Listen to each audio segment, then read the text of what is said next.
Bismillahirrahmanirrahim. Assalamualaikum warahmatullahi wabarakatuh. Alhamdulillah rabbil alamin. Wassalatu wassalamu ala ashrafil anbiya'i wal mursalin Muhammadin wa ala alihi wa sahbihi rasulillahi ajma'in wa man tabi'ahum bi ihsanin ila yaumiddin.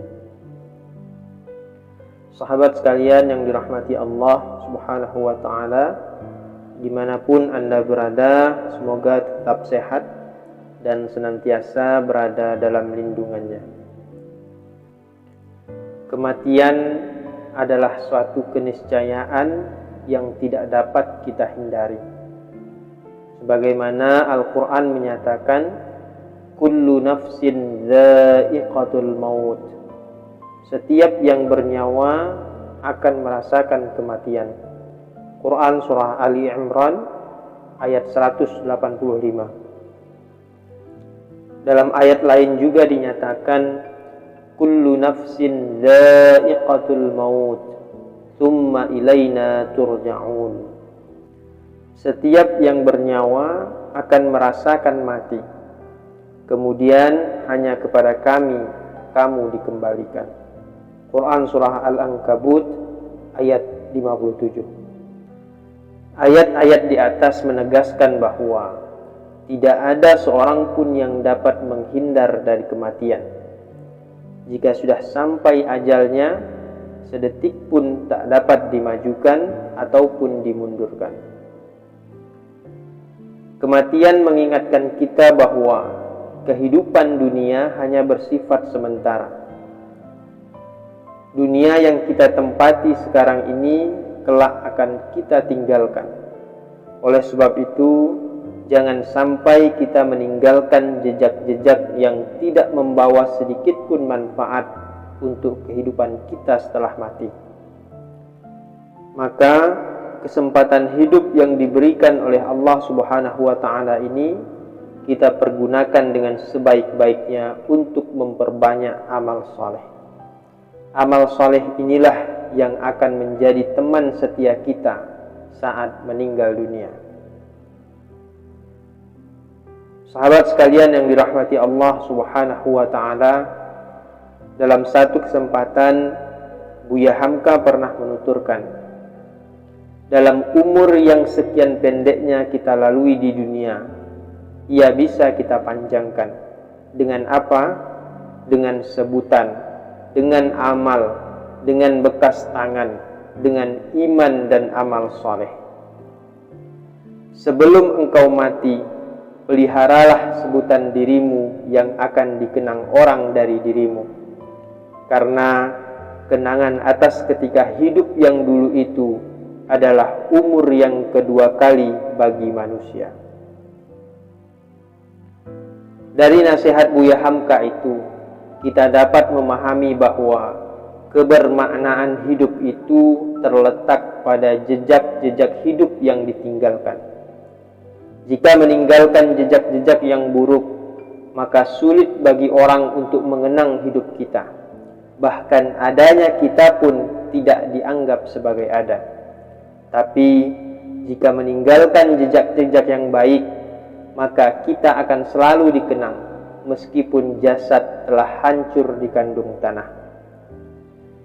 Jejak-jejak hidup yang baik itulah yang menjadikan kita hidup untuk yang kedua kalinya di dunia setelah kita mati.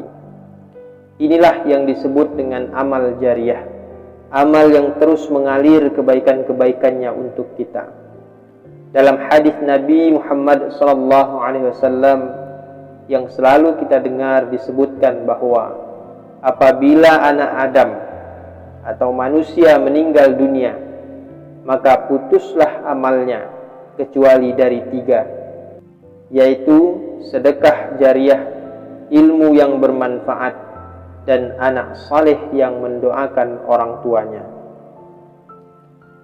Sahabat sekalian yang dirahmati Allah Subhanahu wa ta'ala, berdasarkan hadis Nabi Muhammad SAW tersebut, 3 hal itulah yang akan terus menemani kita. Harta yang kita miliki, ia akan bermanfaat jika digunakan untuk beramal saleh. Dalam satu kesempatan, Dr. Khairuddin Basari, yakni pakar psikologi Islam, pernah mengatakan bahwa kekayaan tidak dilihat dari seberapa banyak yang dimiliki, tetapi ditentukan oleh seberapa besar manfaat yang dapat dibagi. Dengan demikian, harta kita akan memiliki nilai manfaatnya jika kita memiliki sifat dermawan, senang berbagi, dan tolong-menolong dalam kebaikan. Inilah hal pertama yang akan terus menemani kita. Kemudian yang kedua, yang akan menemani kita adalah ilmu yang bermanfaat.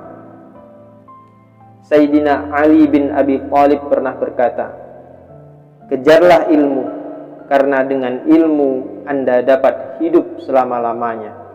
Manusia pasti mati, tetapi orang yang berilmu akan tetap hidup."